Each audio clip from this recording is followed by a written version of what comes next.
Jankos is without a doubt one of the greatest, most charismatic and beloved players in European League of Legends history.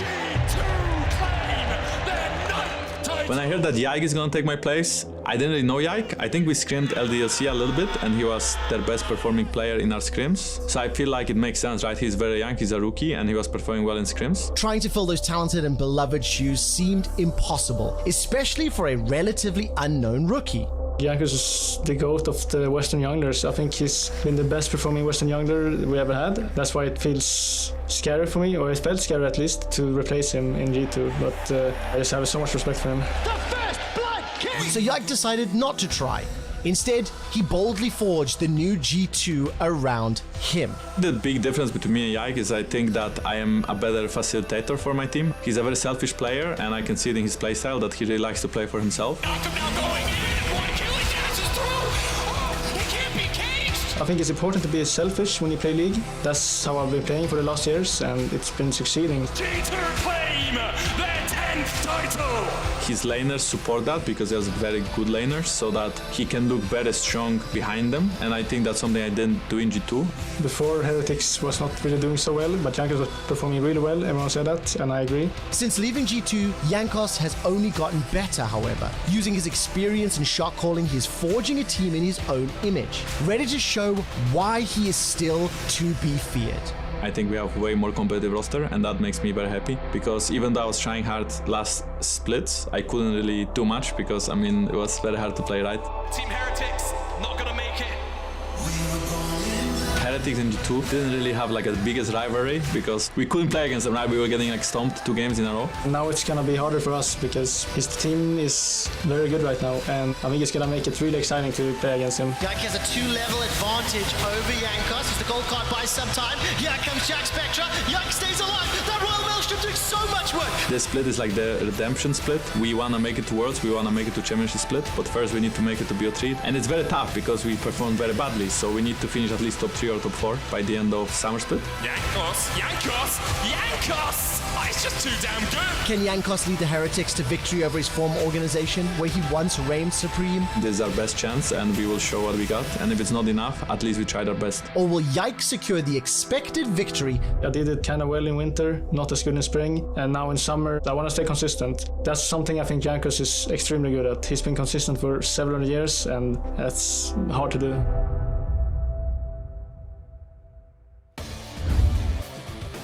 Hello, ladies, gentlemen, and everybody else. Welcome back to the LEC studio for game number 4 of day 3 in the summer regular season. Team Heretics taking on G2 Esports for seeds at the top of the table on the line here. Team Heretics, however, a little bit of a surprise hit. I love seeing BB making fun of Ebi there, throwing up the thumbs up, thumbs down. And that is a matchup I want to pay attention to because Ebi has had a, let's say, a challenging weekend, shall we say. Yeah, he definitely has. He's been struggling a little bit, but I'm hoping now he gets a chance to show up against BB because, I mean, let's be real. Like, you're looking at both Flacket and Jankos against G2. Like, I'm so hyped to see this. This has been my weekend maker. Beautiful, beautiful story. I think for Jankos as well as Flacket, obviously a little bit of, let's say, revenge possibilities, but it is an uphill battle. I mean, there's definitely a bias, an expectation that G2 are the heavy favorites in this game.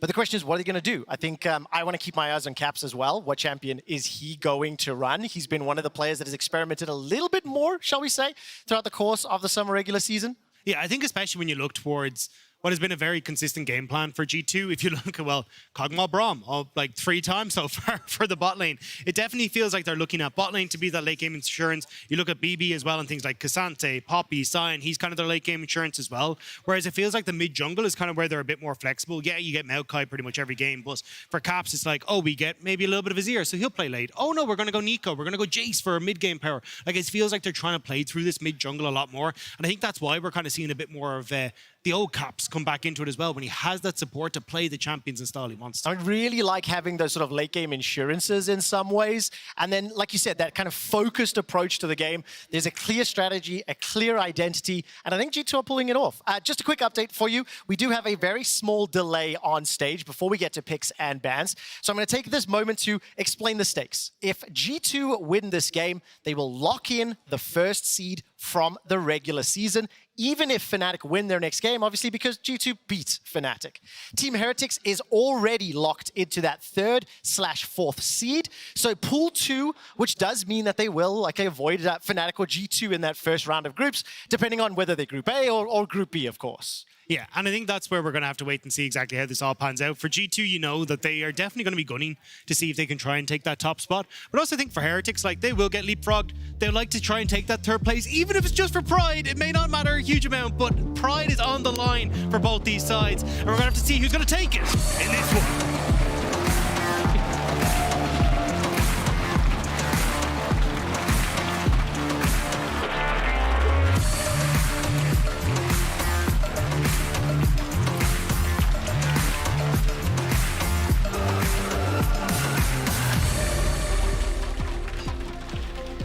Welcome to picks and bans between Team Heretics here and G2. Jankos, the man on your screen, playing up against Yike. We just heard in that feature a little bit of the rivalry, a little bit of the matchup. The big surprise coming into this year, the fact that Jankos was out and Yike was in.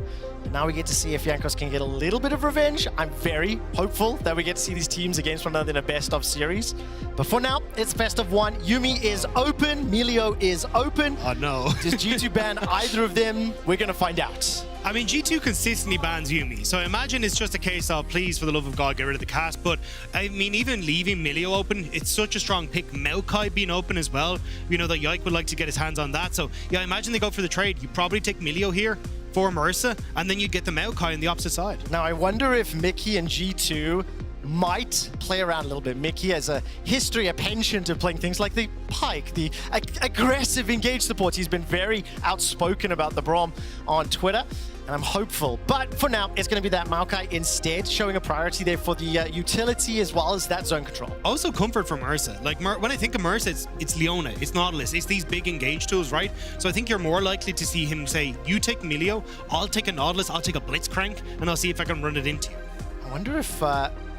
wonder what the priority is going to be. We haven't been in a position like this where so many of these S tier or extremely valuable picks are open. Mickey will be locking in that Melio. It's the 2nd time this summer.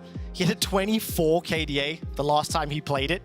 And Hans Summer, with the sort of pick of the litter there, will lock in that Aphelios to flank him. 3rd time this summer as well. I mean, that is a terrifying duo already. And it does tick that box we were talking about just before draft, that late game sort of insurance plan for G2. Yeah, and I think that's going to work out well for G2, but I think you've got options here on Heretics. I think you could honestly take the Azir away here, just to make sure that Caps doesn't get his hands on it. Because we know that Yike, I mean, perfectly happy to play Kha'Zix, he'll play the Nocturne, he'll play all sorts of these things, but I was kind of looking to see if they would actually take that away here, because I think Caps, you go for, well, knockback with Melio, you got a bunch of late game scaling with Azir and the Aphelios, plus the Emperor's Divide as well for a relatively short range composition.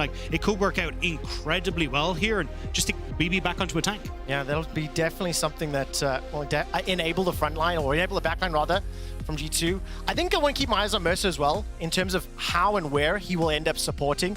We saw some fantastic performances yesterday from that Yumi. Basically, I think it was Hilly on the back. No, it wasn't Hilly's. Sitting on Razork's shoulders, rather. Really enabling all of those engages over and over. And I think for Jankos, a little bit of a rough game against Fnatic yesterday. Didn't have the influence early on that he was hoping for. And for Heretics, playing both Fnatic and G2, the last 2 games of the regular season, it is that measuring stick for looking ahead to groups and gauging what their power level could be.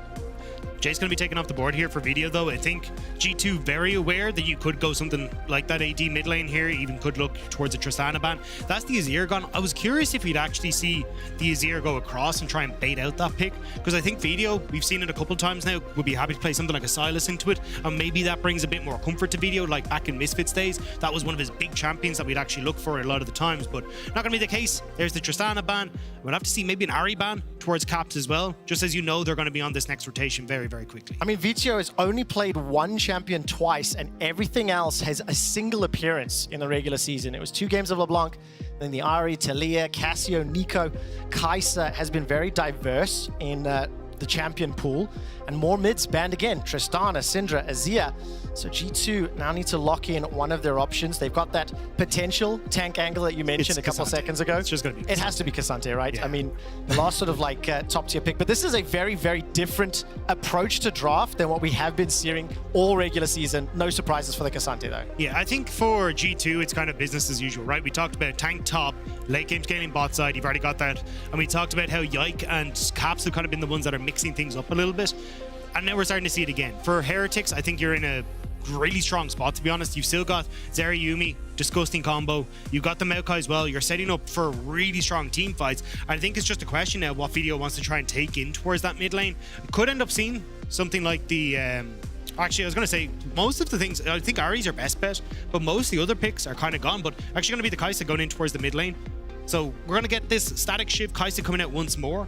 And that's going to be a lot of damage in these team fights and a really easy setup as well. If you're going to go Renekton here for these setups where you've got the Cat for engage, you've got the Maokai for engage, and then you're just able to tear through these team fights. I mean, it's literally the second time ever that he has played it. We saw it pulled out and executed well. The last pick for Ebby in the top lane will be the Renekton. But in terms of execution on this one, so much pressure on Vito and Flacket to dish out the damage, deal with Cassante, deal with Trundle. And Caps, what is the answer here? What do you run into the blind pick Kai'Sa, as well as try to round out how you deal with these double ADs? This would be sick. I was about to say, I think this is such a good Cassiopeia angle. You've got a very short range, two short range AD carries that both want to be mobile. You don't give them the opportunity for that. Same with the Maokai and the Renekton. The grounding is so good. And it's just the team that needs to jump in on top of you. And now you have a great answer for that. So I think this is a really good pick for Caps and should set up so well for the late game scaling that G2 are aiming at. First time seeing it this summer here for Caps in terms of all time. 22 games, it's down the list, 10th, 11th most played. I really love the options, as you mentioned, in terms of that ability to prevent the dashes and the mobility. But I want to see how this early game will play out and how these lanes will get started. In terms of Jankos, where do you think he's going to set his priority up here? It's going to be an interesting start with those double ADs. Yeah, I think the big one is that he should have at least decent control over the mid lane thanks to the... just the fact that, yes, Cassiopeia can get some damage off, but when it actually comes to just pushing the lane, Kai'Sa does so much more. Q is great, she's AD champion, so even building up towards the static shift, she's going to be in a spot to just continue to push. I think the next question then is how much of an opportunity you're going to get vision down, because I feel like you're still going to be in a lot of threat where if you run into Yike as Jankos, this Trundle is just going to decimate. Yeah, that Chomp early game, the Frozen Domain, there's so many free stats on the Trundle's abilities at low levels. And Yike is a player that has spent a significant portion of his early game time across the river in the enemy jungle, looking for those counter jungle opportunities. Can he do it again? G2 taking on Team Heretics.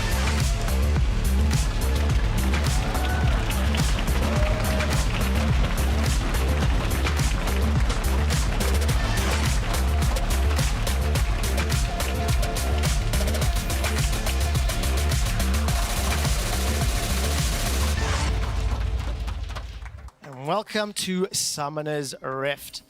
G2 looking to secure that #1 seed from the regular season. And for Team Heretics, they've already locked in that 3rd, 4th place.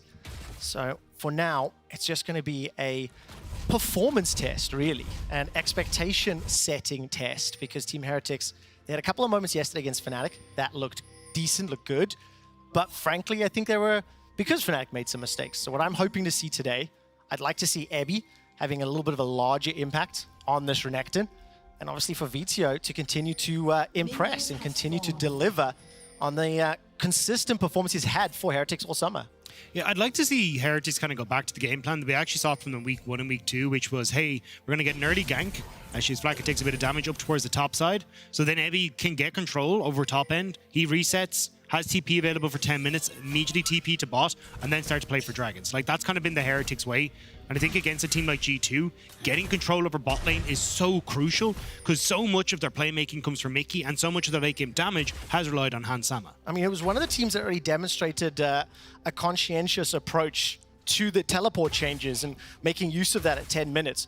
One of the things we wanted to highlight was how how much this team really does work together. If you look at their jungler's kill participation, Jankos 75%, mid kill participation, he's 70%, bot KP sitting at 70. I mean, so many plays, so many kills happen when this team group up and look for those skirmishes, Dagger. Yeah, and a huge amount of it is relied on this trio with Jankos, Video, and Flacket. Those three working together to get into a position around Dragon specifically. It's why they have such a high Dragon control in this league at the moment, and it's been a very simple game plan for Heretics to operate on, but specifically in this game as well against G2, it becomes even more crucial, because if you're going to end up giving over control to Hansam and Mickey, who have been the strongest bot lane that we have in the LEC right now, this is where it now becomes a test for Flacket and for Mersa. Can they withstand the onslaught that Hansam and Mickey are going to bring to the cards and get towards those dragons, or are they just going to fall afoul of it? I mean, compositionally, with the double ADs, a little bit harder, I would imagine, to play that style, to get that advantage early, just because of the fact you really want that itemization built up in some of those levels. Broken Blade is already pushing in the top lane, and looking at the junglers, just clearing on opposite sides, east and west for now. Hansama as well as Mickey shoving a gigantic wave in. Remember, Flacket took a little bit of that trade from the green gun from Hansama earlier on, and he's doing his best to clear this wave. Smart pathing from Yike though. Clears top, does blue, and means he's here for the play, and it's not to actually, well, I was going to say not go for the dive, but maybe they do. Exhaust and heal available for Mersa. Used that exhaust already. Flacket holding on to the flash. Mickey's running for his life. The turret shot does not secure the kill. I think that exhaust did a lot of work as well as the heal. Yeah, that's why I was like, you probably don't want to go for the dive. Like, you have a lot of summoner spells available whenever you play with Yuumi. You got the heal, the exhaust, you even have the ghost for Flacket to make sure that he's able to keep himself safe. So Mickey ends up having to burn the heal. You get the ghost from Hansam as well, but crucially, it makes it quite difficult for Flacket and Mersa to actually keep themselves safe as well. So we'll have to see if maybe they can try and rinse and repeat on this bot side, but for the moment, you're pretty happy with the way that turned out as Heretics. I mean, it looks pretty scary there for Heretics. What I'm more afraid of is the repeat gank in a couple minutes time. Once those summoners are burned, Flacket still having the flash could be crucial. And we saw both junglers there just showing up in the middle lane. Yike will go toe-to-toe with Jankos in just a moment. He's sitting on that chicken camp. Caps low on mana, low on health, and Yike will get rooted up, gets knocked backwards, and Vizio is looking for the W. The Void Missile does not connect. Flash over the wall from Yike. Here comes Jankos and Flacket. First blood is available and secured by Team Heretics. G2 are just playing this too greedy. They try to go for the play on bot, which doesn't work out. So immediately Yike, he's already behind on the CS. You can see they're level 3 to level 4 because Jankos ends up being able to clear his top side, get Scuttle, and then move in to steal away that camp as well. You've even got control for Video and mid now. Caps. Ooh, flashes towards the tower, connects, and Caps is able to deliver Jankos to that mid turret, punishing with those Fin Fangs. But I think I agree with you, up until that moment there, Yike playing on maybe over the edge of safety, ultimately got punished for it. Yeah, I think he was doing the right call, which was help the play on the wave crash and boss, make sure that Caps is able to not die in mid, because Video was getting a ton of damage off onto him, but just overextending that bit too far for the respawn in the camp, maybe expecting the Jankos had actually gone for a reset and wasn't going to be there, but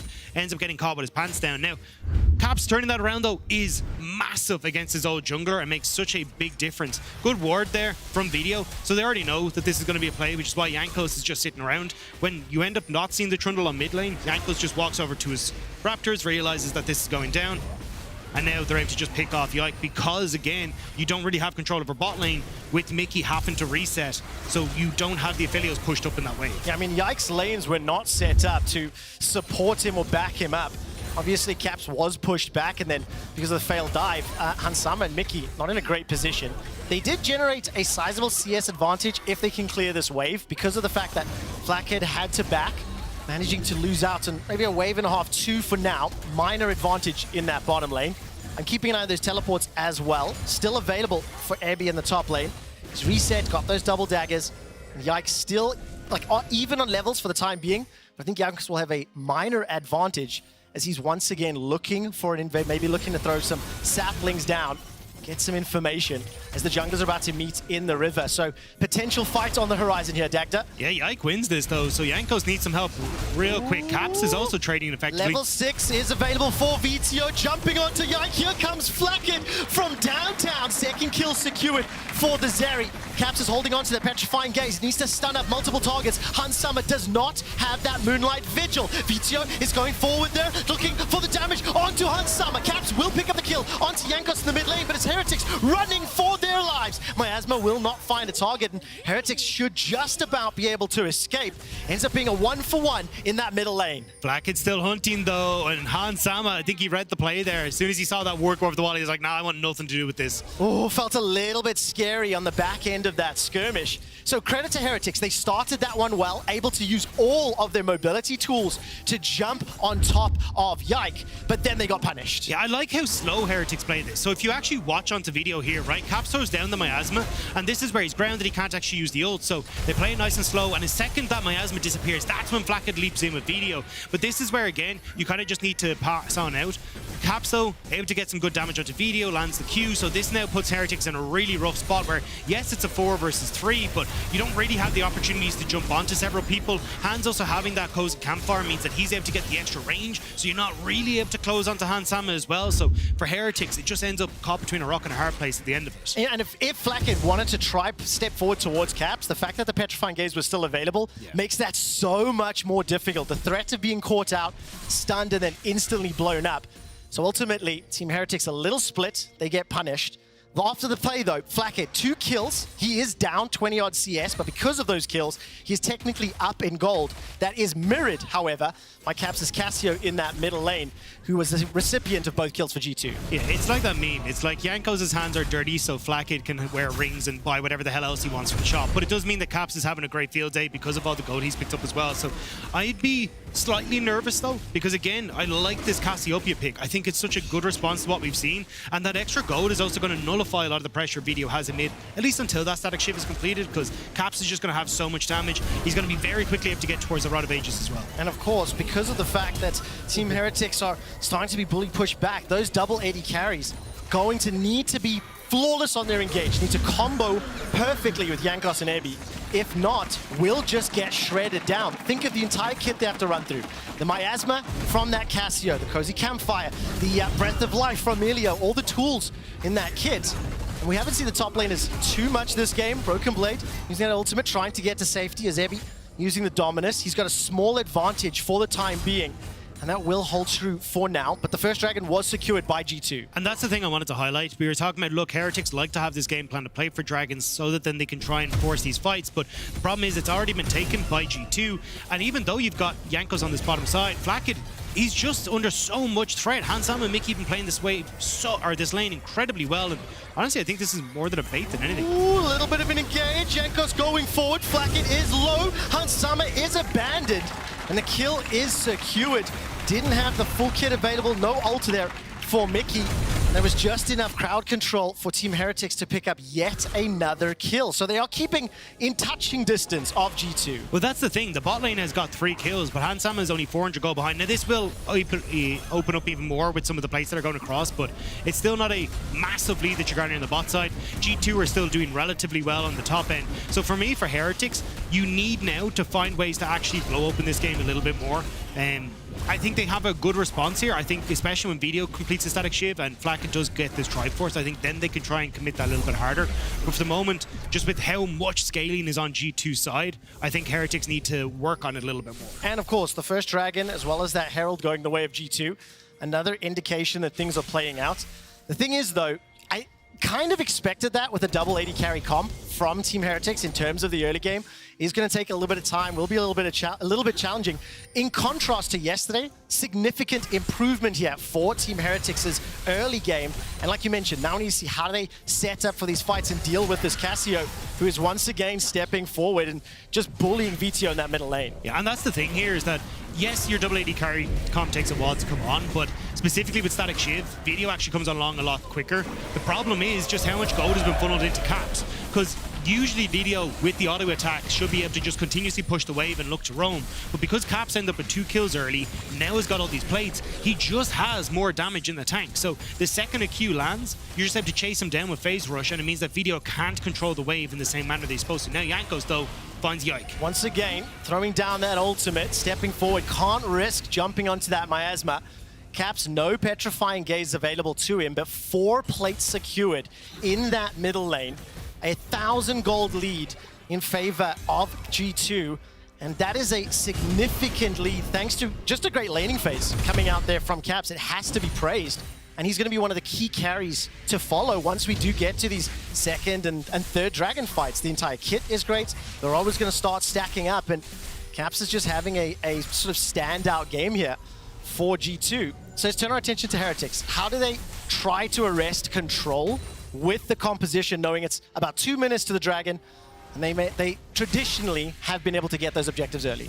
It's pretty tough, to be perfectly honest. Like, here, as you can see, mid lane tower is actually about to go down. So Caps, again, can just hard push mid lane alongside Yike to make sure that he's able to get this. The fact that Rift Herald went in, got the charge off, is going to be massive. So I think in this position, you've got to try and find a way to overload mid lane when Yike and Caps are going to try and push in this mid lane turret for Dragon. But it's really difficult to do because who's going to be the big threat that Yuumi attaches to? Yes, Video, but from that position, Jankos isn't really going to be enough damage if Yike and Caps are there, especially with how strong Caps is at the moment. So I think you need to find some way to get onto Caps and catch him out before he can get himself up and rolling. So flank angles is something we're going to keep an eye on.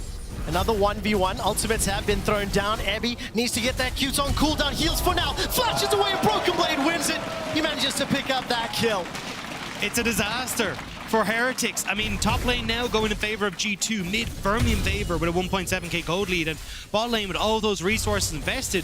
I mean, yeah, it's a 300 gold lead, but it's nothing really to write home about. And this was what I'm talking about. Look for Caps, but can they do it? We're going to find out. Flash available for Caps as well as the ultimate. Yike is in the fray, gets jumped on. Vito and Jankos now stepping out. They do not have the damage to take him down. Subjugate really keeping Yike healthy and alive. Vito running a risk, they're stepping forward, manages to find the kill, turns away from the petrifying gaze, and Jankos is able to flash out too. That was a very cheeky play on the exit. Flacken will step forward now, firing with that burst. Caps is rooted in place by the Lost Chapter, and with the help of Flacken, will finally take down another. Team Heretics find their kills and punish G2. Huge play from Heretics. We're talking about, look, they need to try and overload mid lane to catch out Caps before he can make any sort of Dragon play, and they do it just perfectly. They manage to catch out Yike as he's going because Caps is in his position, but Mickey, where are you off to? Ooh, does manage to find Hans Sama as well as Broken Blade. Dragon is picked up, and Team Heretics happy with that one.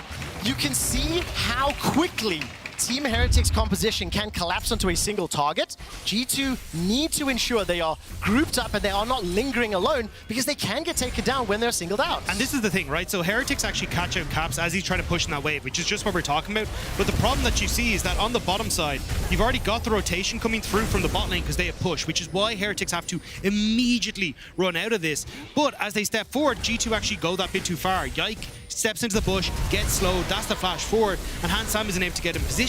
But on bot side, they've now cleared out that wave, which means that Heretics bot is actually finally able to respond to play. And with Ebby making that TP play that we talked about, always trying to keep that for a Dragon fight, but he manages to come down. You then outnumber the play as Heretics, and it's them just kind of abusing the fact that G2 went that bit too far in the jungle and then using the lane timers that they had. And even with the kill advantage, it is still 1,000 gold up for G2. Just quickly, next game will be SK versus Fnatic. If SK win that game, they will advance to the group stage. We'll have no tiebreakers. If Fnatic, however, pick up the victory, there will be a tiebreaker game between Astralis and SK for that 8th and final spot. That will be coming up after this. Let's bring our attention back to another tower. Potential dive here. Nature's Grasp will be enough to thwart it here. And Flackhead throws out that Ultra Shock. Continues to step forward.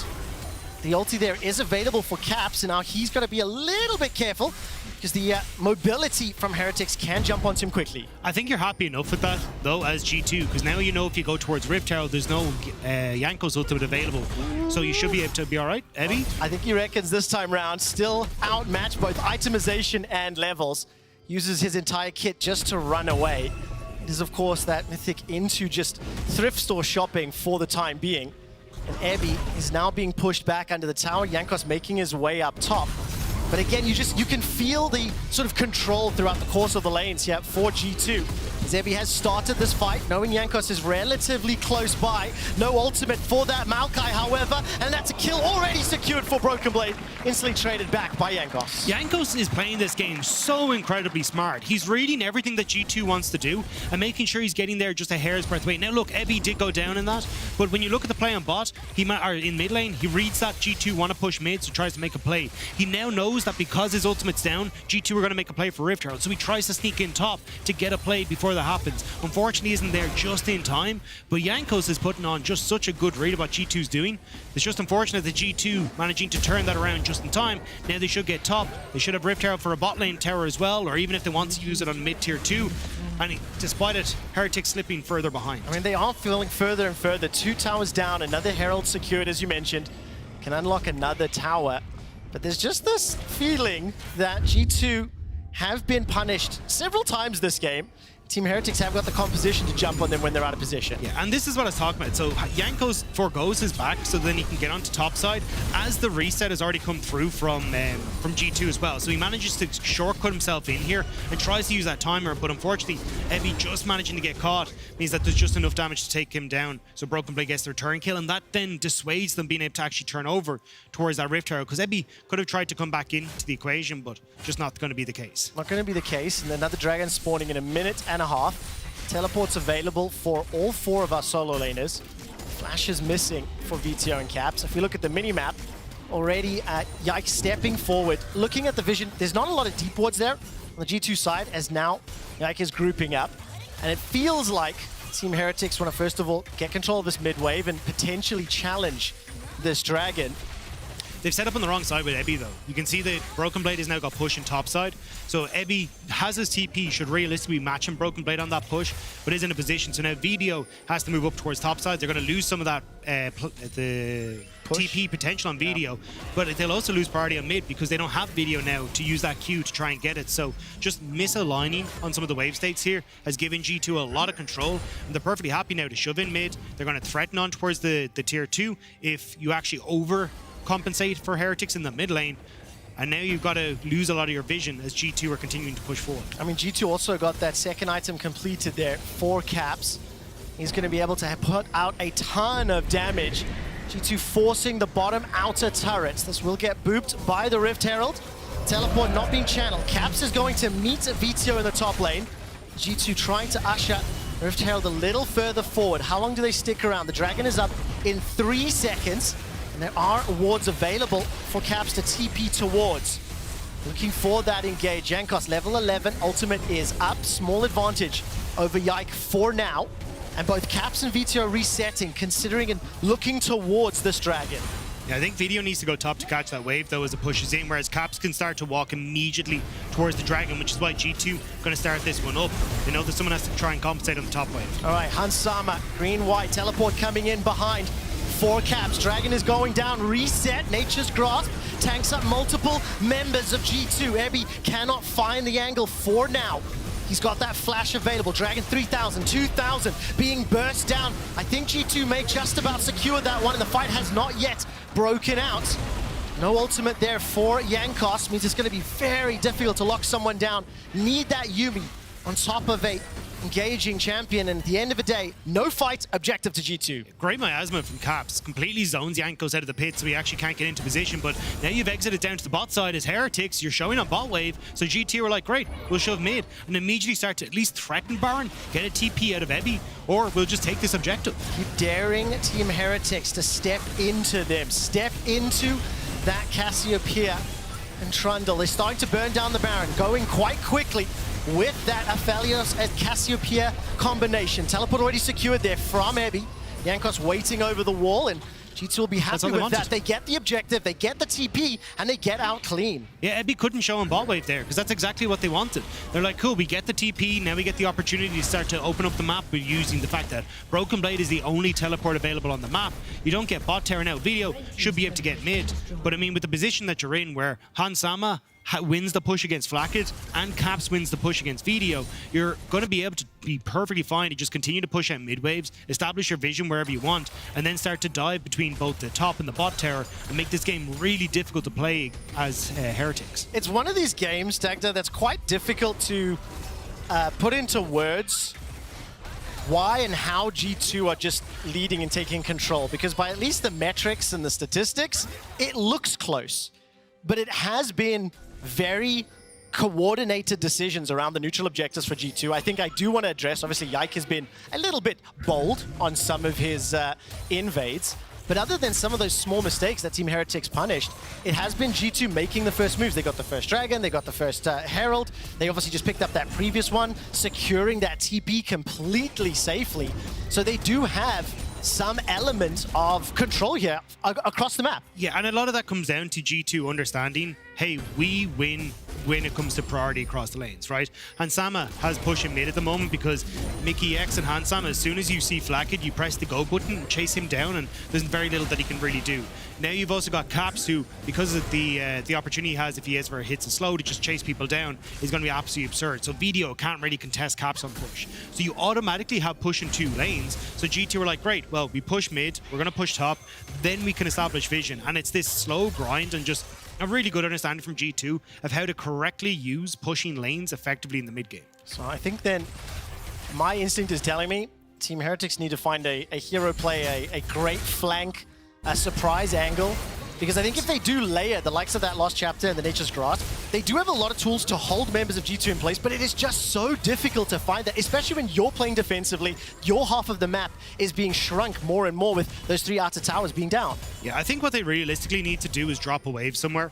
Ideally, what you should have is like Video pushes in bot against Broken Blade. You buy a little bit of space off your tier 2, and then you just go, right, Video's TP is going to be up in a moment. Let's see if we can TP him into a play where Jankos actually threatens G2 as they're trying to establish vision on the top side, and that can be your way that you get a quick pick or a 4 versus 5, and that can be the answer into G2, especially if you're able to get, you can see at the moment, there's very little vision to keep Cap safe, which is why he's playing so far back, but this does give Heretics more opportunities to say, hey, well, we can now get control over River, make sure that G2 aren't able to push out as far, and try and look for this moment where we can drop a wave, maybe even drop half our HP in the bot lane tower, but win the fight elsewhere, get a Baron, and just blow open this game. And that's also the thing that G2 do need to respect, right? With the double ADs, if they are caught in a more skirmish, 2v2 or 3v3 scenario, Heretics have got a lot of CC and damage to work with. They will be securing their second tower here in the bottom lane, and you can see both Flakked and Mercer potentially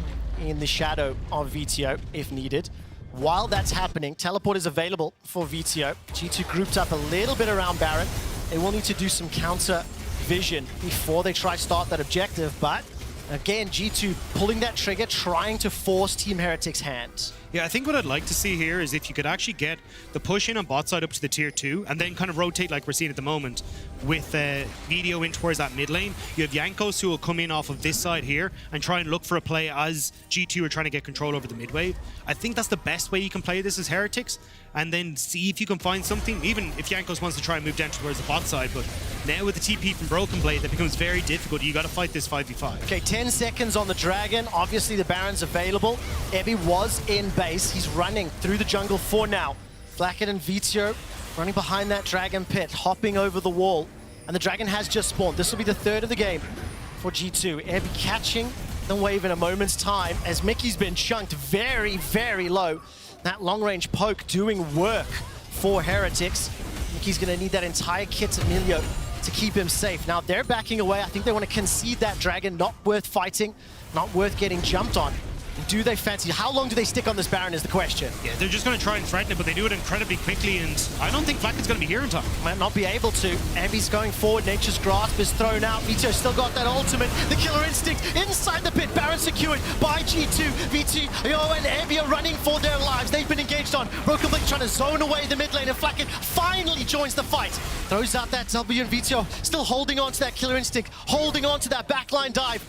Can he pull the trigger? Will he pull the trigger? Does so in just a moment. Now starting to step back and stunned up, locked down. Vito is focused and destroyed by G2.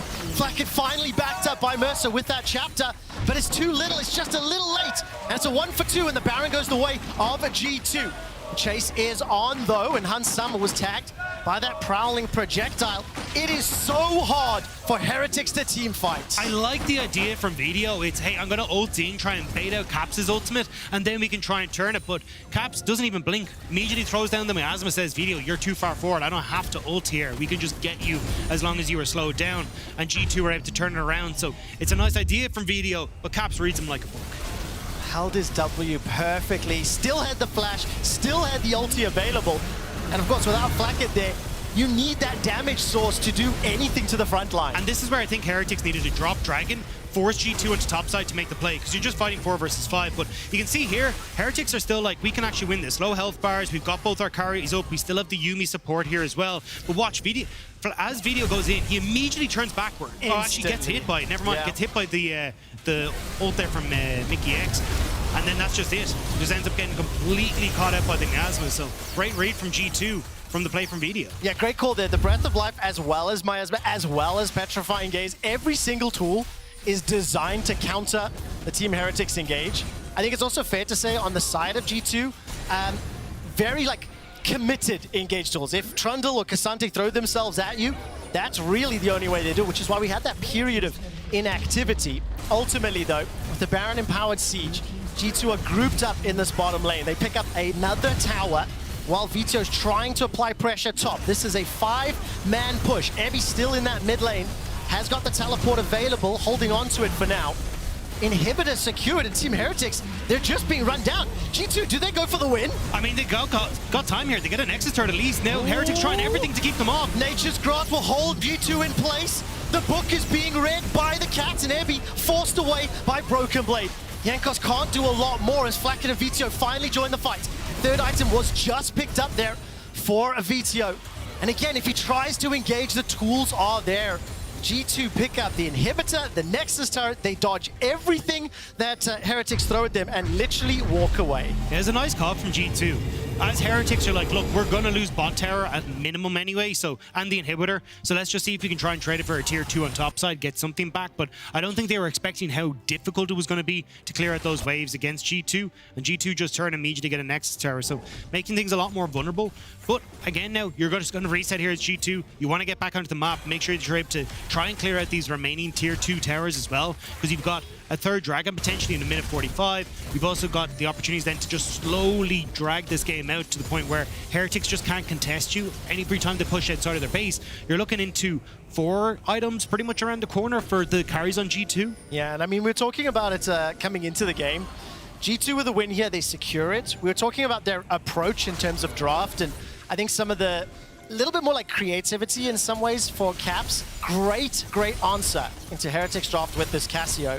And more importantly for me, I think they've just demonstrated almost perfect control really throughout the course of this game. And once they did get punished a little bit, slowed things down, playing the objectives well, playing the team fights well, and they haven't put themselves in a position where Heretics can really get anything done. But this is the thing, like, this is what I actually think has been missing a little bit from LEC, is like when you watch teams in the LCK or the LPL, they're very good at just using the fact that, hey, we have lane priority, we have stronger people on the map, let's just abuse that fact and start to dance you around the map where you just can't really be in a position to match. And G2 have obviously learned from that. They are doing a really good job here of just keeping Heretics at bay without really ever contesting. Like, look at the gold lead. It's only a 2k gold lead. And 30 minutes into the game, that's nothing. But G2 just know how to try and play this one out to make sure the Heretics don't have an option. It feels so much bigger than 2K. It feels so much larger because it does just look like G2 are bullying Heretics. They take another tower on the top lane. That is the 7th.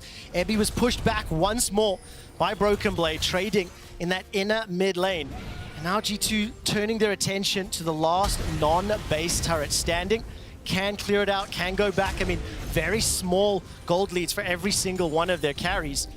But for G2, it is all about patience and slow play. I also think because their comp doesn't have that sort of hard engage champion, they do need to respect and sort of wait for Heretics to come to them.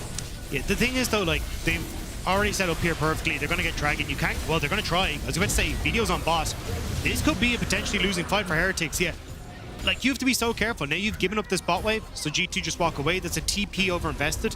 I think you kind of needed to just wait this one out, say, hey, look, we'll farm it and see what we can get. Well, Team Heretics trying to look for fishing opportunities, little picks as G2 start to recall, will not fall prey, will not get punished. And because of the super minions in that bottom lane, they've always got to consider that option, consider that threat. Will be coming up in not too long, but another Baron spawning in 15 seconds. And I think not the most stylish or like kill-heavy type of game like we saw yesterday with Fnatic, but it is once again a demonstration of how and why sort of Fnatic and G2 appear to be in the regular season in a class of their own, appear to be up there, why they are likely the 1 and 2 seeds here going into group stage. I mean, honestly, I put this as a G2 only. Like, this is exactly how they like to play, and they're going to catch ankles here. All right, so ultimate is thrown down. Leo's got that fire, teleport being channeled. Miasma's now on cooldown for a little while. Ultra Shock over the wall. Jankos no ult, chunked down to what? A third HP. G2 starting to threaten the Baron. Mercer's Lost Chapter is going to need to be perfect. Caps still has the ultimate, still has the flash.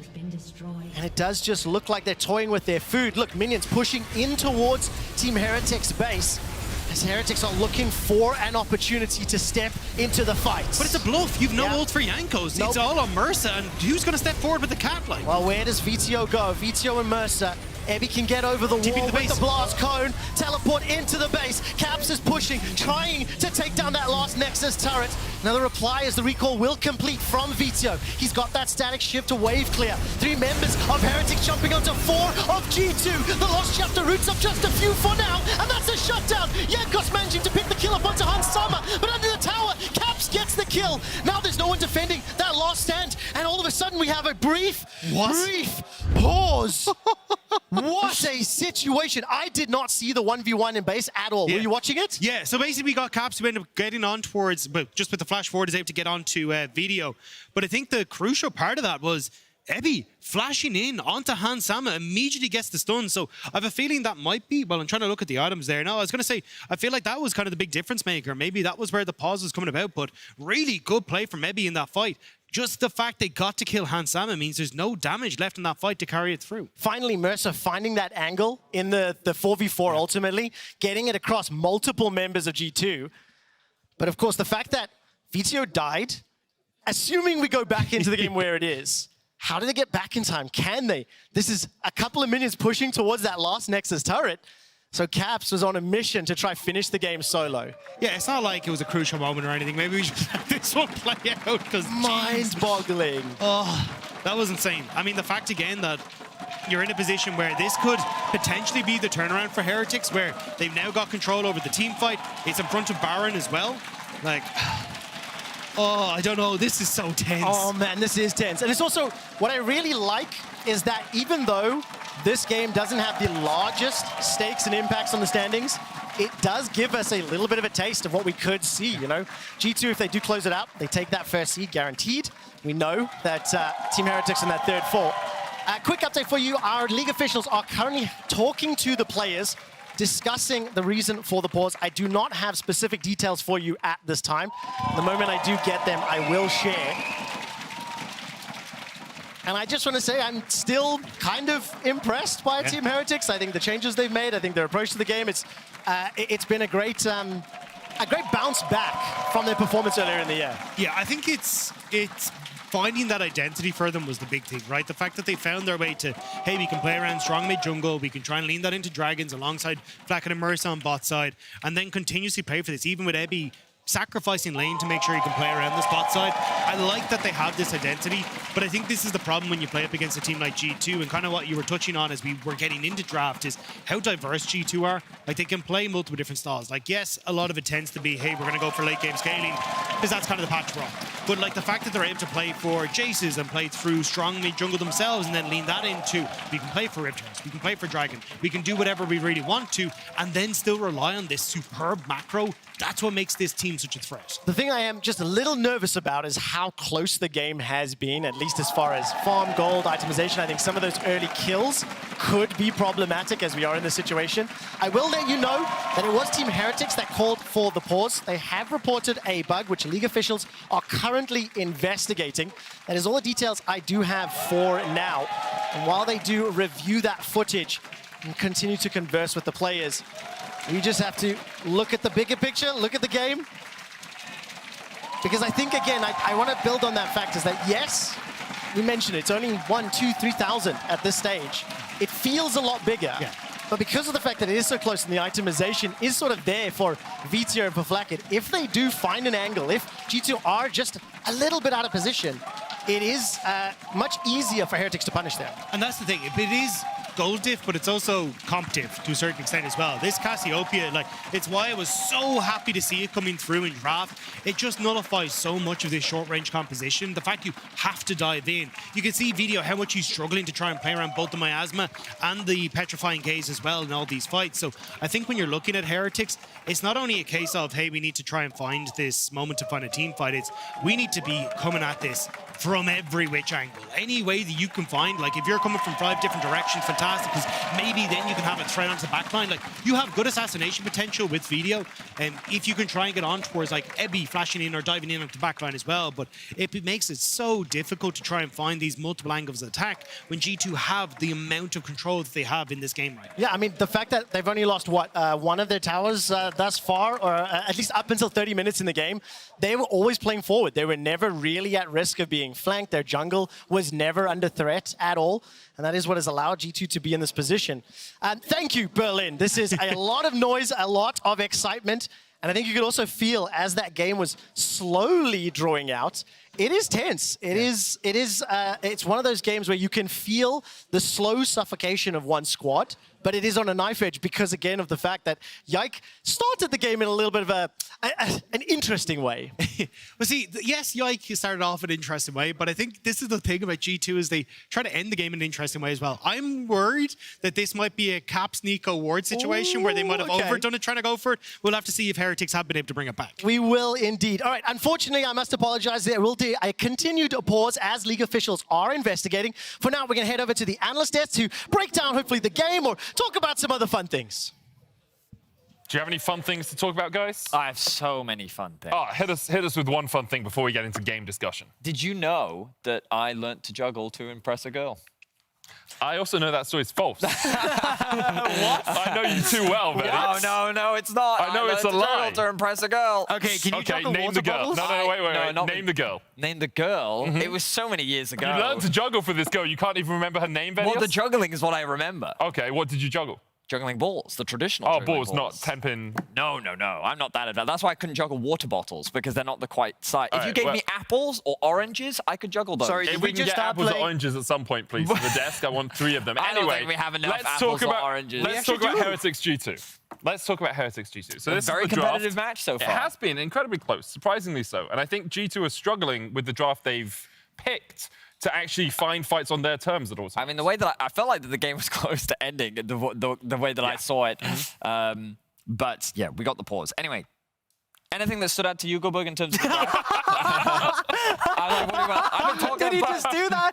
Okay, Yeah. fair You tell enough. me about You the know draft, what? man. You I tell think me. there's some. I think if we were to look at the game from like start to finish for what we have right now, I think G2 still had plans in terms of what they wanted to do with this draft. Right? We saw how they wanted to approach the bot lane dive. They've done that like 2 to 3 games in a row. Some of them has been very successful, and at times as well they do get budged. This was one of those dives as well where they weren't able to perform with it. I think in isolation, if you look at the lanes, like the draft itself is fine from if it was win lane, win game, right? You're still fine with the Kazante into the Renekton. You're still fine with Casio into the Kai'Sa, and that's also what gave them the kind of leads that they're playing towards. I think the biggest problem they ran up against has been Sarah and Yumi, because it's more when you get to these extended team fights and when you don't have this single target lockdown with the CC, that's proven to be the difficulty for them. I really think it's an engage problem as well, right? Like, how do you ever get on towards the Zeri Yumi, as you say, or even the Kai'Sa? Kai'Sa now, with the AP build, just chucking out Void Seekers from long range. If it hits an Aphelios, he loses 1/3 of his HP. You never really have the option to engage. You don't have something like a Maokai or a Sion or an Ornn that can just, press R and go in. And I think we see G2 struggling a little bit around that. Obviously, Heretics are giving them some good fights at times, and we've seen G2 try and get a bit tricky with the TP into the base. But if it were me and these teams were like even skill, I would take Heretics draft every day. I mean, I'm still waiting to find out exactly what the issue is. We'll find out. Yeah. But we can talk about the game before we find out the issue. I know. League but officials are investigating at the moment. It's a bug reported by Team Heretics. We'll share with. Okay, Which one of you is my host today? I'm just saying, Eddie. I'm the host. You know, you wanna let me say the things? but I mean, you make great points, and I agree with everything that you've said, Medic. Actually, you make. It's honestly surprising on our analyst. Can you tell by any chance that we weren't ready for this pause segment? No, I have lots of valid points. Just let me get to them. Go on then. Have you found them? Because I was going to say, I actually think that the engage issue, I agree, but then you just took them all. That's the problem. You're such a great analyst. But I'm hoping. Can you two stop? What is this? Okay. What is this? All right, let's Sorry, reset for a second. Give me your valid points, Fetty. I think the Cassio pick into what they've drafted is really smart, just because it is very powerful at mitigating a lot of the mobility options that they have at their disposal. But the way that this game plays is that the only way that I think you can actually win is by playing around a Baron or a Dragon, right? And we heard the casters talking about how it's been a more slower game compared to what we're used to. But when you do draft like this, especially from G2, you are very limited in terms of your options. And then for Heretics, their only choice is we use Maokai ult to either zone you off an objective or we use it to start a fight around an objective.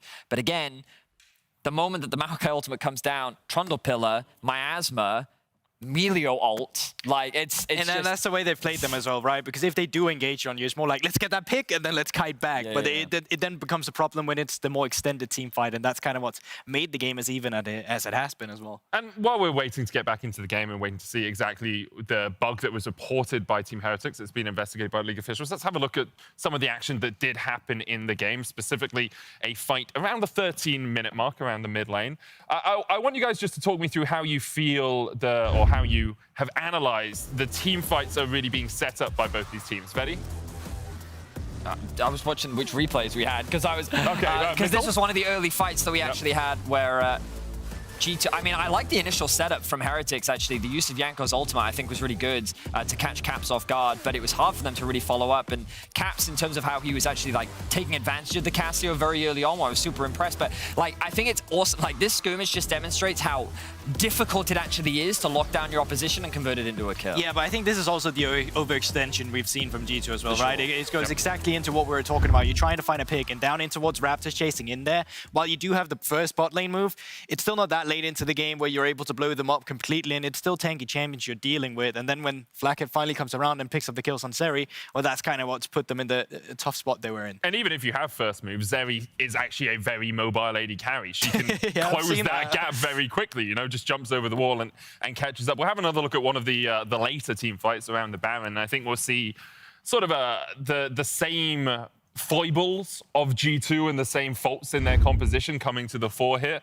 G2 do start up the Baron. They've been doing this a few times to try and pull Heretics into the fight. Right. Oh, Betty. So, I mean, I think that the execution or the setup here is actually very good from G2, just because they took advantage of the fact that Flacket wasn't anywhere near the fight, so they leveraged the numbers advantage. But now that, you find that initial pick, it's hard, right? And, I feel like that we're just kind of repeating ourselves at this point, because it's just a matter of the compositions.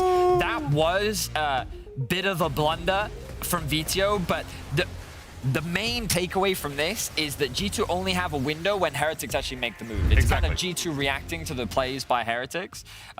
So the fact that G2 got away with a good Baron there, I think the Baron in itself was a smart choice. I think the way they executed upon it was good.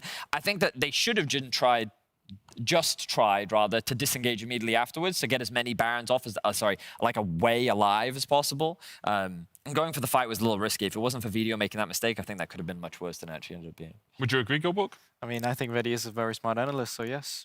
Cool. That's very kind. I don't get that compliment very often. I literally said you're a very smart analyst earlier today. That's very kind of you. Yeah, I'm quite a You're generous... both very intelligent people as well. And as we wait for League officials to finish investigating the bug and tell us exactly what's going to happen, why don't we play a game? But do we have any idea what the bug is? No. So I would actually guess, because we were in this situation, right? Okay, so I'm going to say, for once, we're not going to guess what the bug is. Okay. Okay? If it comes round and it's reported, you can say what you think it was. I've just never been allowed to. But have you never been allowed to guess the bug? If it is possible, I know it's challenging while everyone is dealing with the pause, but if we can actually see it would be nice to see the before sequence. And even the fight would be great if we can. Goldberg currently looks sad. So I'm going to It's say, okay. Goldborg, No, guess. it's No, okay. guess. Guess, No. man. What Guess. game did you have? Guess. What game did you have? No, guess. I will do the game afterwards. I Guess promise. who? Are we playing Guess Who again? Okay. Being stubborn, Goldborg. I'm just saying, Shocks would never have this treatment, okay? You'd be yes-anding Shocks all the way It's through. true, man. What can I say?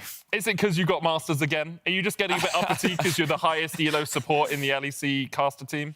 Are you flaming me, but actually making me a compliment that's I going to make call me it look good? a- Or what's He's just happening stating right now? facts right now. Wait, a flame implement? If I implement- It's a flame implement. I feel like It's that's a Milio compliment ability flame. or something like Devil. that. We should implement that We need somehow. the wheel. Okay, so do Yeah. you want to say what you think the bug was, or should we move on to the game? No, just move on. Okay, so we're going to play 20 questions. You guys know 20 questions? No? Is this where I need It's to yes, guess no. something? Yeah. So I'm going to think of either a player or a person related to the LEC.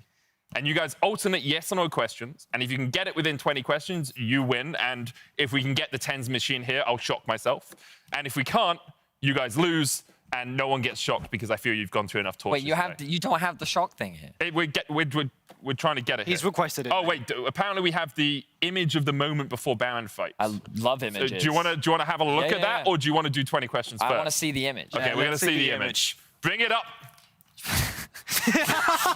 This is not the image I thought we were You going to can see. see in this image, there's currently a blue trinket in the enemy nexus. At least that's what I presume that is. Yeah. Well, I mean, but that's fine. They're Okay. just. Do you They reckon wanted that's to some- see if anyone was recalling. So or you maybe blue it's trinket some the enemy really nexus. high-tech strat where he's like, maybe I can interrupt the home guards by using a blue trinket on someone. So basically what happened here is VTO somehow dies. We go back to the Baron fight, So and then V- VTO Wait, is did dead. VTO die? I can explain how VTO dies. The Cassio ults him and then puts miasma down on him and then kills him on the tower and runs away because he's got Conqueror and Twin Fang's healing.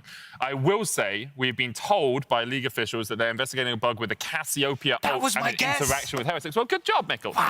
Now, If only you'd been given an opportunity to Medic say didn't that. let me do let's that. get He was some more, suppressing me. okay? I'm thinking of a person related to the LEC. No, hang on. So just to clarify, I've read that out. investigating a bug with the Casio ult report. He's No, literally I know, just I'm said just trying to that. understand, but what does that, what does We that don't know. That's why we can't talk about it, answer all man. these questions that you just don't Oh have my answers to, Medic. God. Why don't you have answers to my my... The people want to know. But we what don't the know, so bug there's was, no Medic. information we can give to the people. I've lost control. Hey, chat, it seems that we don't have enough information at this time to confer with you as to my the God. exact Okay. details of the Casio bug. So once we have that information, of course, we'll share it with you. But Yeah. right now, in order to entertain you during this pause, it appears that Medic has come up with a game of Well, as the sorts. host, you've probably... Are we okay to play the game, or...? I mean, I could come up with some games. I thought you two were gonna play like is the game where he's like a truth or We could do lie. the newlywed because that's game. some- We can, You and I. actually would love the newlywed game. Yeah, how would we do it without having cards? We will just take the cards. I don't have any paper. So I don't have any pens. Oh, well, we can find it. We're Well, no, analysts. the There way gotta we be a play pen this, around here. right? The way we play this, okay, is we would either say what we'll do, right? Medic, Gulborg will ask a question, okay, and then he will count down. He'll go 1, 2, 3, And we say it at the same statement, time. and then we'll either say Medic or we'll say Vedius. So the question is kind of yes or no, as in like who is the better support player? Sure. And then Cool. he'd go 1, 2, 3, Okay, Medic. Okay, You see what I'm let's go. saying? See what I'm Let's go. saying? Okay. Now, do you need questions? No, who does the most prep coming into Days of Casting? Of casting. 1, 2, 3. Medic. Medic. Yeah. Wow. Okay, that was actually brilliant. Yeah, Medic does a lot of prep when it comes to it's true. casting. But Okay. like, because when we think about prep, it's things like the championship point stuff, the stake stuff, like Yeah. the history stuff. All that's Stats. him. I just watch the game. The amount of times it's got to like 12 p.m., so midday on a show day. And we've had a show the day before. Usually we put in our stats requests around midday for that day. Or 3 a.m. in my Yeah. case. And I'll message Veddy and be like, hey, Veddy, any stats you want today? And I'll see he's offline on Discord and he's offline on Slack. And I'm like, I know what's happening here. Veddy's asleep. So I'm just there I writing need out all my rest. points. I was watching VODs the night before. Oh, watching VODs. Final Fantasy 16 is a VOD now. Is it? Next question. Who is the GOAT of Europe? The One, GOAT? Hang on, two- whoa, No, whoa, because whoa, I don't whoa, think whoa. either of us would class ourselves Yeah, as we're the not GOAT the of Europe. GOATs of Europe. Okay, players. Which player? No, you Is got to it- stay within the rules of the game. Okay, Has to be something that It's could gotta either be Medic me or or Veddy. Veddy. yeah, but I was Yes. worried they wouldn't only care about you guys. Yeah, but like, unless... No, wait. This is the LEC. This is the LEC. It's all about the cast. Okay, who's the funniest? Who's the funniest? One between you two. 1, 2, 3. Vedius. Wow. Yeah. Even with your jokes. My jokes are very good, but I'm very much a straight man to Vedi. Yeah. In our duo, he's the one that's funny, and I'm there as the foil. I don't know if you saw earlier, I was making the whole desk laugh with my little bit, you know, like the chat was getting involved. We were all having a great time. How'd you know that? I just know, me and the chat are close. Okay, you know? fair enough. It's cool. They don't call you like they call me, you know. Yeah, thank God. They at me all the time. Okay, fair enough. It's a great relationship. Okay. Do you have any more? Like Evan, our producer, can give you questions. Who has a higher tendency to start arguments? 1, 2, 3. Me? Medic. Yeah. That's more because the way I like to argue is You guys are really aligned. I'll I'm find very a surprised. point that someone is only ever slightly wrong. It's just a tiny error. And I'm like, we're going to talk about this for We got years into a now. massive fight. And I mean, like, it wasn't like an actual fight because we never fight. Yeah. But it was like, it was a very heated discussion on the usage of the word unique. What? So I always say something is like a little unique or very unique. And he believes that the term You unique, can't be very unique, Vedius. But I'm a big Unique means believer. one of a kind. Right. Okay, you can't be very one of a kind. It is either one of a kind or it is not. Whereas I believe in the spirit of the law, right? Where something can like, if I was to say something Law. is kind of, yeah, but like there's the letter of the law and the spirit of the law, right? Where the letter of the law is something literally, like it is word for word, wait, it is what it is. It's literally, is it? So the definition of a word, which is literal, Yeah. like unique. Yeah, but whereas the spirit of the law is often yeah. like it, while it doesn't quite exactly Spiritually, what you I say, often find, it you know, often I like you just tend to understand put the gist of what you're trying to new say. words, You know what I mean? new meanings. Who cares what we use? Guys, the English language you've doesn't been on matter, guys. Sorry, how long- Ujimaflip, whatchamacallit. The spirit is all that matters, man. understand. It's just free-flowing spiritual Are you enjoying? We're thinking of making a words, podcast. You know? Yeah, I This know is our, like, pilot. you've been talking about I making a will podcast. quickly gain do we have an control. update? We should call it... We have an update, and Let's that go. is we don't have an update as of yet. League officials are still investigating a bug with the Cassiopeia ult, which was reported by Team Heretics. So we'll be back into the game as soon as So possible. you don't know why the Casio is. We know that they reported a bug with the Cassio ult. We don't know what the bug was, nor do we know if it's an actual bug that is something we'd have to chrono break for, or if it's a play-on situation. We'll find out as soon as possible. Betty here. Just to update you guys, we don't actually have an update yet on the Casio ult bug. See, here's the funny we one. have more info for you, we'll keep you updated. So you stay fresh, stay cool, have a great time in the chat. Maybe get a bev, you know, beverage. You know, that was the, you know. That's the spirit I of got the word another right question there. for you guys, okay? I'll quickly say, just for the reason we're joking around so much, this game doesn't really mean too much in terms of total stakes. Like G2, if they win, they lock first, but first and second get to pick who their first opponent is in the group stage. Yeah, and they'll be Heretics is still going to be separated. around middle of the pack. Heretics so- and Excel are third, fourth right now. Yeah. So they will be just guaranteed into that space. So in terms of the result, like they're playing for pride. Caps is making sure that he doesn't lose to his former jungler. You know, and he has killed him a few All times. right, you have another question? Hey, guys, who's the better host? Who's the better host? You have to say Yeah, who's count the one. down. 2, 3. Thaddeus. Oh, right, It's between I the would two have of said you. Wow, you Shox look like an too. asshole now, don't you? I would have said Shox. You know, I just say it like I see it, Betty. But the only choices here's were the thing. Medic and Here's the thing, Vedius. Betty. Here's the thing. I took the spirit of the You question. didn't. okay? You just didn't follow the rules. I'm sorry. Like you don't do with the English language? Rules so important to you now. Oh, are so they, now we're Vedius? mocking someone who's not first language English. Your first Hurtful. language is English. It's Welsh, Your actually. second language is Welsh. I learnt to count in Welsh before I learnt to count in yeah. English. And how do you do that? 1, 2, 3, 4, 5, 6, 7, 8, 9, 10. Damn. Can you say 16,272,047,022? Because it is your No, 'cause native I've lost language that after number. all, So, isn't right. it? We have some more information, everyone. wow. League officials. Okay, please. Shall I guys. read this? No, this is serious. Okay. Okay. League officials, I can't do it without laughing. League officials have confirmed the bug with the Cassiopeia ult reported by Team Heretics and offered them a chrono break. We're waiting for their final decision on whether or not to accept said chrono break. And while we wait for that, let's play 20 questions. Just to clarify, so we don't actually know what the bug is yet. No. We just know that But we know there was a bug. bug. I'm sure our producers will try and get us that information, but I also understand how stressful it is for them backstage right now, which is why we're playing 20 questions why and doing we're stuff and just filling having the a giggle, time. yeah. So we're going to let them get the Let's game deal back with it, underway, yeah. and we're going to get the games back underway. Yeah. So 20 questions. I'm thinking of a League of Legends related person from the LEC. Okay. Can be a player, could be whatever. You get to ask yes or no questions. When you say could be whatever, Is it perks? No. you need to ask more like, is it a player? It's your Is turn, it it's your decent? turn. Yeah, Is but I it a was really team? confident that Are I we was against right. each other? No, you're playing together. Okay. You can ask. We'll take it in turns. Of Is it a questions. player? Yes.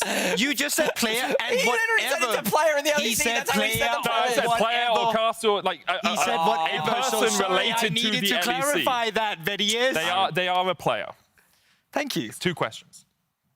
It's your turn. Are they in the top 5 of the LEC currently? No. Okay. 3 questions. Are they on Vitality? No. Why was he So saying you that should with a have. laugh? You should have narrowed it down. You should Yeah, have been because like, are they on Vitality is such a broad question. It's like saying, is there perks, you know? Are Go on, rapid, guys. This is riveting stuff for our viewers. they between 6th and 8th place? No. So they're in 9th place, which means that they're on SK. So now you need to think of a question tied to SK. I'm Do going they to play say, bot? do they play bot? No. See, You that's guys have 2 narrowed players this out. down That's 2 very players out. rapidly in a way that isn't comprehensive. Why not? Because, like, you've asked me, are they a player? You've asked me, are they on Vitality? You've asked me, are they in the top 5, 6th, or 8th, or on Vitality? Well, we know it's 3 members of SK now. You know they are a Wait a player minute. related to the LEC. Is it? Are they an It's- active player right now? No! Wow, is this going to be... Yeah. Look, it's very easy Are to they narrow a it. caster? Did they use... Wait, on the LEC? Yeah. No. Are they reckless? No. What? You just asked 3 in a row, so Mikkel gets like 3 in a row now. That's fine. I don't know how many questions we have You've left. done 9 questions so Okay, far. what? Did they used to be a caster?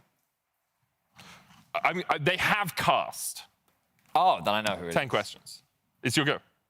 No, you said he has 3. Oh, No, yeah, you please have just 3. take it. I beg of you if you Is know. it Yamato Cannon? No. Sorry, We're out of players that also did a bit of casting. You've had 11 questions. Is got it 9 more. Broxer? It is Broxer. boom! What's up? See? Easy as. Easy as. Okay. Figured.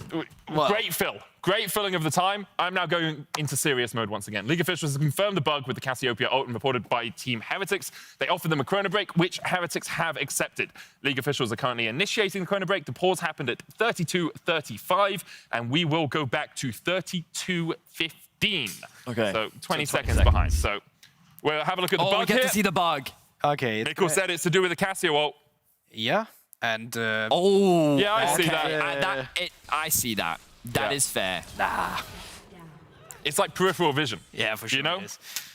Now I understand BTO why there, that came out he's for sure. Hercules, and he's got the buffed up shield, and he's trying to direct the gaze of Medusa back. And so I think that he's.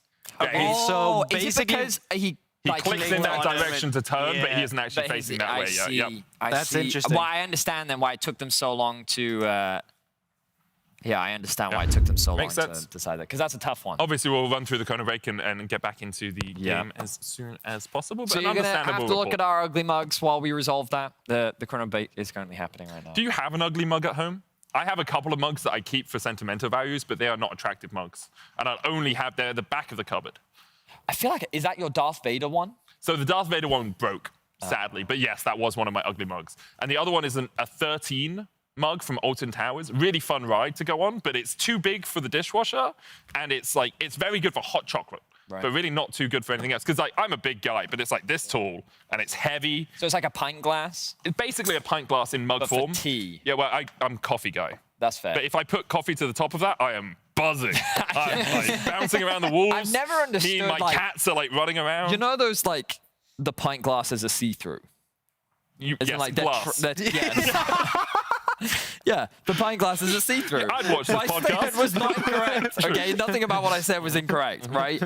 I feel like that when you do that for coffee, it makes me uncomfortable. When I see people the tall walking latte around, glasses? when I see people walking around with see-through Starbucks like things that you can see, like I don't like that. I don't mind it when it's the thick plastic ones because I feel there's a degree of like thermal I'm fine with conditioning that. there. Okay. But the glass ones that you get in like fancy coffee shops and it's like there's no handle on it. And I'm Yeah. like, this is warm. I don't want to be grabbing this with my No, hand I get to try that. and drink this I coffee. get that. What do you think, Corporal? I mean, they do this a lot in Germany as well. I actually have to say it. I was a bit confused with it too. Lack of mugs, I think, is the issue. But do you think Everyone that would needs be to go to better? England and get mugs. Imagine, would it be weirder if from Starbucks, on those coffee cups, you would actually have a handle attached? Does that just make them weirder? you mean or the more glass practical? ones? No, the plastic ones. I know they're not see-through. I'm just saying now, hypothetically. No, I don't think you want to handle that because the ease of transportation is important. The fact you can put them in the A side handle pocket. is pretty convenient. No, 'cause Not it when you're in sticks your out, car and you put Veddy. them in your little thingy. You I have mean, to that's redesign true. all cup holders, But I was Vedius. thinking about when you're just walking around, you know, like you're like walking to work, because that's what we're in the era of walking, you know, save the planet. Do you walk to work? We're in the era of walking. Very aggressive Thunberg. Changing the world, everyone. It's the era of walking. Why are we sitting down? We should be walking around. We should be walking. When did we stop moving? I told you I'm the comedian in this relationship. So that was a taster of the Many Vedi podcast. If you're interested, let us know. You know We've what been I think you should call theory it? crafting this. The What's, podcast no one wants it. What's Dirk's Twitter account? Well, I don't know. He has one with like 9 followers. Yeah. At Dirk something. He's our manager's manager. Tell Are him you you want one the of the 9 podcast. followers? I don't know. I No, think, yeah, I think you need to be if you want this podcast. That's all Oh, I'm yeah? saying. Yeah. Yeah, but we were actually thinking of naming it a podcast with League of Legends players that never talks about League of Legends. We would Okay. just bring a pro player on and then we'd have this conversation about coffee. It would be great. Yeah. Anyway, that's enough from us for now. We're going to hand it over to the casters who are almost ready to get back into the game. Not quite yet, but they will take you enough. into the final couple Bye. of moments. Thank you very much, Analyst Desk, and welcome back to the stage. We are a few moments away from getting into game, so we felt that we wanted to quickly remind everybody of where we are. The pause happened at 32 minutes, 35 seconds, as Caps was on the Nexus turret of Team Heretics after killing Vitio. League officials are currently working on chrono-breaking the game back to 32:15. Now, those numbers don't mean anything. What I want you to know is Caps has completed the teleport, Vitio is about to finish his recall, and Ebby's engage from over the wall has not yet happened. And that's the big advantage here that G2 have coming into this, because they know that element of surprise is completely off the board. They know that Video is in Pixel Brush there, so we actually, if you look, there's an ultimate that's about to come back up for Hansama. He could toss that immediately into the bush, prevent the recall, potentially give Caps that opportunity to finish the game, but also they know that Ebby is now in a position where he can flash onto Hansama, where he can catch him out. So G2 may not overextend as much as they did in the 4 versus 4 if Video goes for that recall. So there is a lot of mind games now that are coming to fruition. Even the fact that Ebby can now complete his recall because G2 won't play is effective, and he can get back in the 2v2 onto Caps. Like, there is so many mind games that are now going to be coming into these next couple of seconds of decision making that could make or break this game. There are very, very few scenarios in which moments like this occur. The kill ends up being reset, but the moments before an engage can now be drastically altered. So as soon as we are nearing the unpause and nearing gameplay, I'm hoping we can bring the game up onto screen and unpause it immediately. Keep an eye on that minimap. As soon as we do load in, you'll see exactly where Caps is, and we'll be able to keep an eye on whether or not Ebby completes that teleport, whether or not Vitio does something a little different this time around. And reminder that throughout the course of this game, G2 have maintained a minor advantage in gold, but it has felt like a more significant advantage in control, in, I want to use the word tempo, it's not the right word, but basically they have dictated the flow of the game, where the action happens, and they have been able to at least push Team Heretics around, but they haven't generated a gigantic advantage. Yeah, they definitely have a big control over the map, and that's kind of been where they've been able to set themselves up at this advantage. The fact that they have priority through the Cassiopeia lane, and also the fact that you've got a Felios who's been able to be stronger alongside this Milio and pushing waves, means that they effectively always have at least 2 pushing waves. Even the fact that Broken Blade is winning out in the 1v1 against Ebby now as well, means that they just have control across the map. So they're playing this slow, they're playing this calculated, but this is at such a massive wrench into the works. And again, it's going to come down to what are the decisions that are going to happen in the next couple of seconds. And it could be a case of, like, if you can stop the back on Video, well, then you don't have that static shift to clear out the waves. Then you end up with Ebby in a position where he, as a Renekton, has to try and clear it against his Cassiopeia, which would be a nightmare. So there's a huge amount now resting on this. And I think it's going to come down to how well both these teams can adapt to such a strange situation. I mean, it's also terrifying as well because we were talking during the build-up when the analyst desk was, chatting a little. The call to teleport, the decision to let Caps move, try to finish the game, when we feel that they probably could have just won that head-to-head, where they had the tools. If memory calls, the Nature's Grasp was down, as there was a number of tools that were unavailable to Team Heretics. So, in a way, G2 committed to a decision that could have been punished, and we have to find out what happens next. Especially when I feel like G2 are actually in a really good spot here. Like, I think when you've got this Cassiopeia with how strong she is and how difficult it has been for Video and for Flacken to play these fights correctly, if you're in a straight up front to back team fight, I do give the edge to G2 with the way they have it at the moment. So the fact that they went for this, you've actually removed kind of your main piece from your equation, where now you don't have that safety. And you can see the difference in the initial fight was immediately Evie's in the mix. Immediately you're able to get in there as Heretics. So this is a call that, again, could make or break this for G2. The fact that Caps is no longer there, you have moments where the members of Heretics can close the gap onto Hansama, and that's going to be their main target here. Kill Hansama, and you don't have damage left. Very, very terrifying situation. If you are just joining us, just quickly remind everyone, League officials did confirm the bug with the Cassiopeia ult reported by Team Heretics. They offered Heretics the Chrono Break, which they have accepted. League officials are currently completing that Chrono Break and pushing the game back 20 seconds.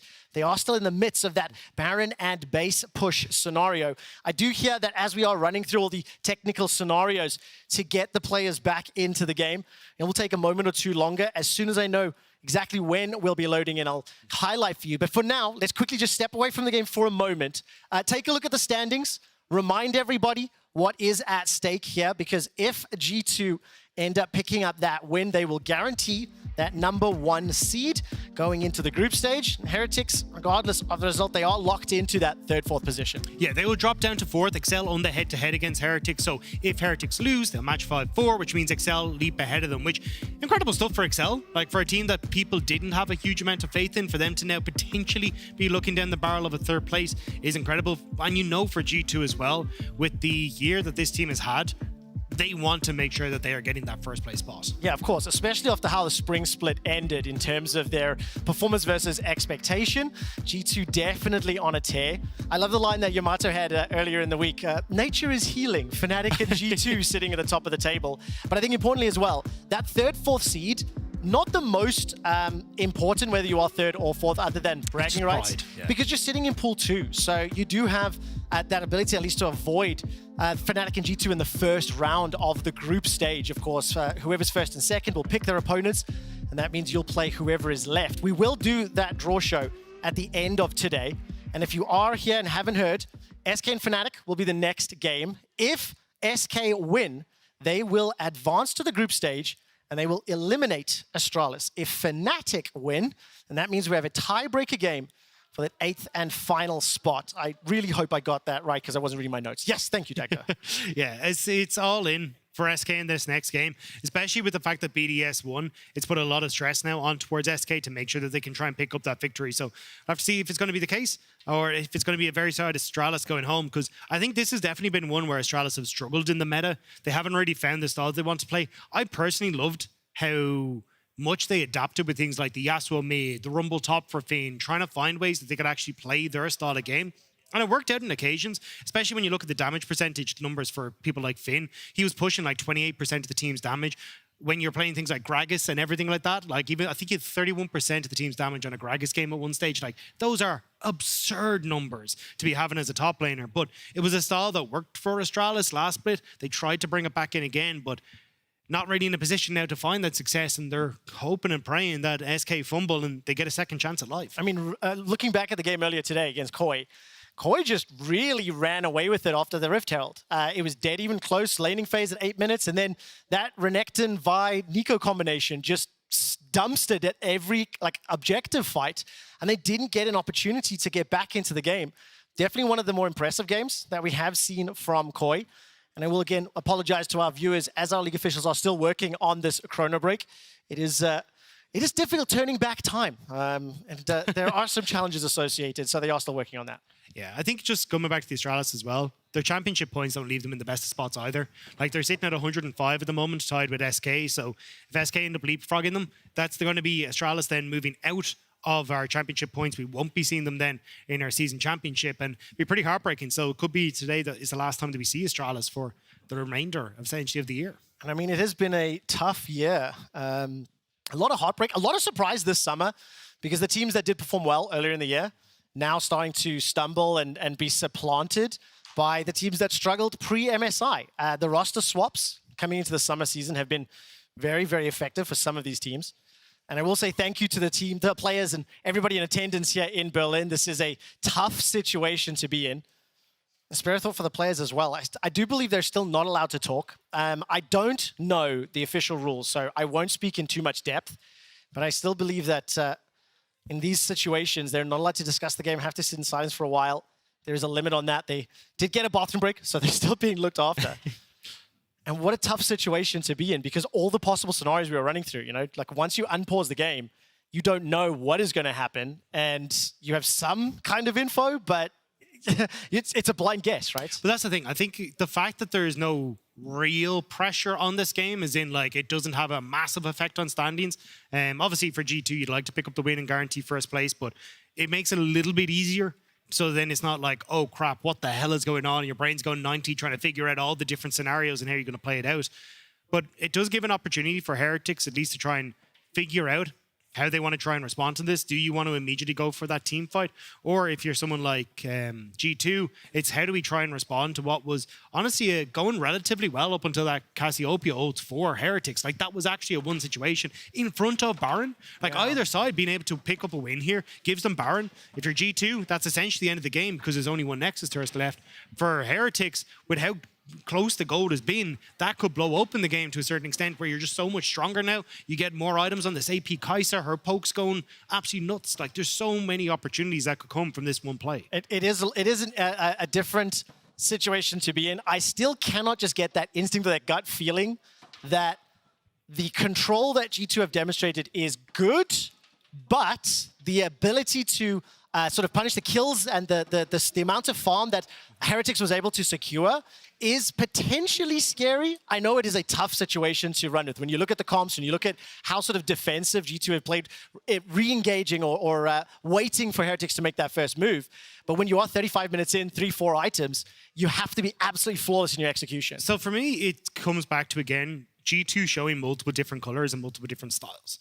Like, I really like that we're getting this from G2 because there has been we are going to just end up in an absolute dumpster fire and we're going to have Hans Sam on this Kog'Maw, like, fingers crossed that he can pull us back and he ends up 7-0-6 and he's able to pop off and he brings it. Cool. Fantastic. We can play the late game even if this early game goes disastrously.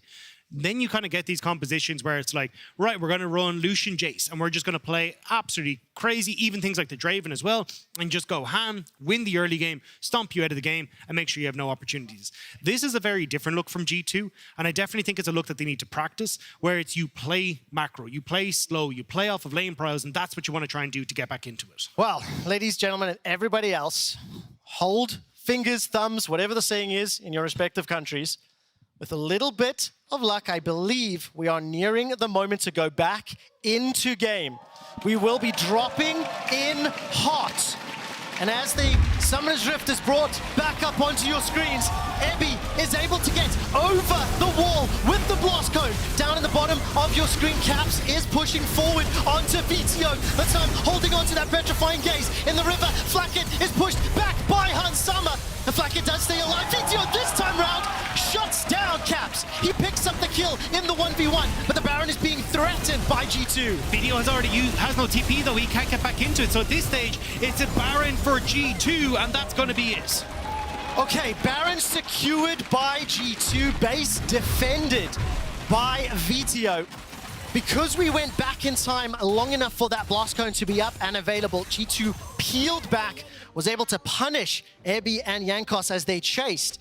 And with another Baron, with the inhibitor now still available, open to be taken down, G2, we're kind of back into that position we were just before the pause. And with Ebby unable to get on towards Hans Sama, Mickey having that knockback, it made such a big difference where G2 kite back into a choke point that makes it nigh on impossible for them to actually try and win it out. And Video here, not able to get out of this as Caps ends up tracing forward, but Video managing to flash onto the fountain, manages to heal back up, and then as the ult with that shield to follow through there once more. So Heretics just about saving the base, but the big question mark is, well, what now happens? Because you've got no real opportunity to try and push this or keep their waves at bay. You have a single Nexus turret, and G2 are on the march again. Yeah, G2 pushing forward. Baron empowered minions.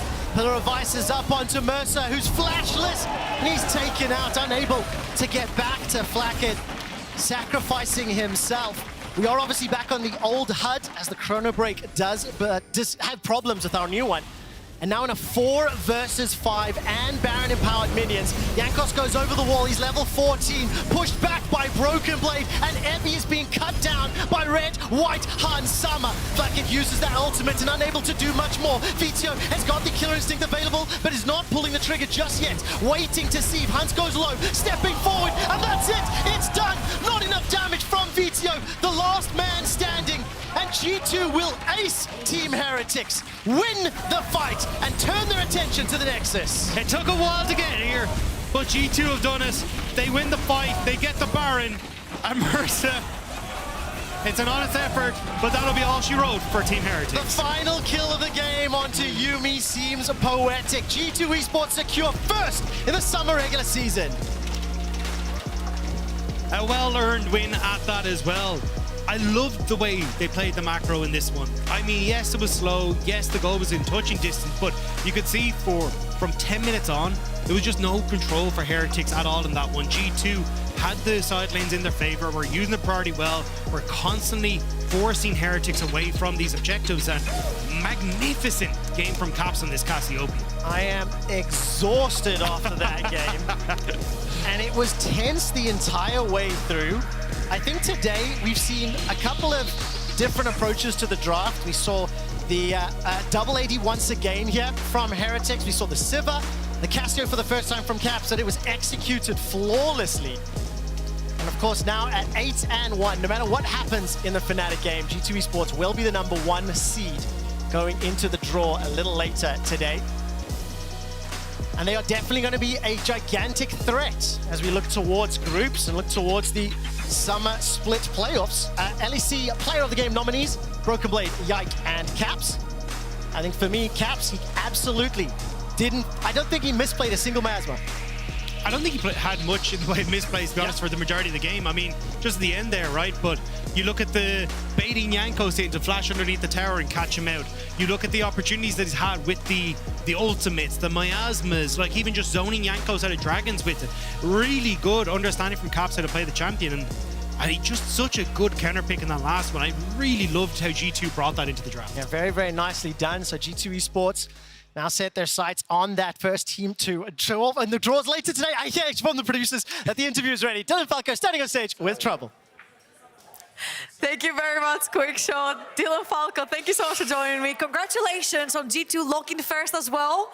How do you feel about such a great start of the split? I'm really happy getting first place. I know it's just like a regular season round robin, but I'm more happy, I think, how we did it. I think the gameplay we showed in this split was our probably best gameplay of the year. We're really focused on precision and being smarter and being more disciplined. And I think, to be honest, we really showed that, especially in the last couple of weeks. I just wanted to always ask, when you're coaching a team and in the other team there's players that you have previously coached, are there patterns on them that you still see that you can actually lead your team to victory through them? Well, just overall with scouting, we have an amazing scouting team. Rodrigo, our analyst, does like so much, and Click, our other analyst. As for Jankos and Flacket, it was really fun to play them. I loved working with them so much last year.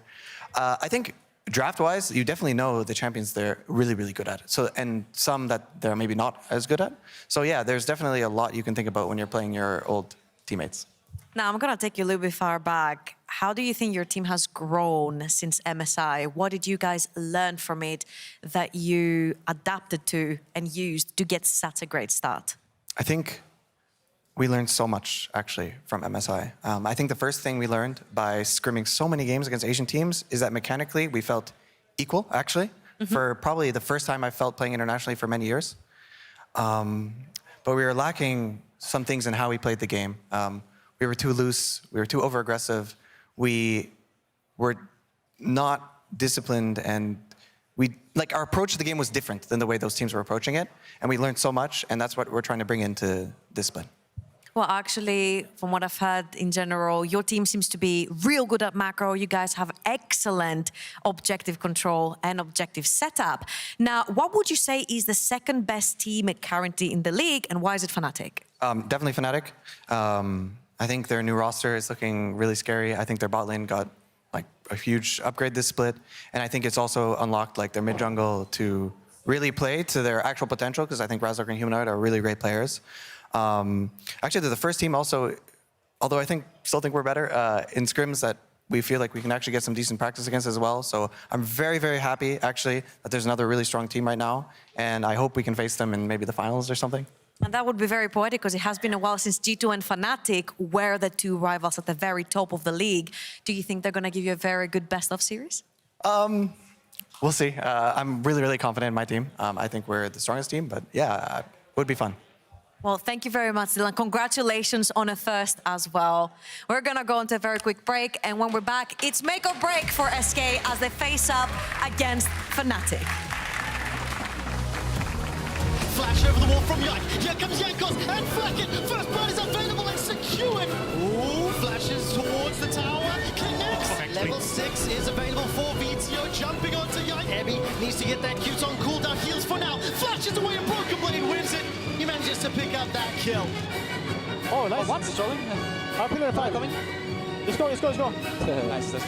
Down at the bottom of your screen, Caps is pushing forward onto VTO. The time holding on to that petrifying gaze in the river. Flacket is pushed back by Hansama. The Flacket does stay alive. VTO this time round. And G2 will ace Team Heretics, win the fight, and turn their attention to the Nexus.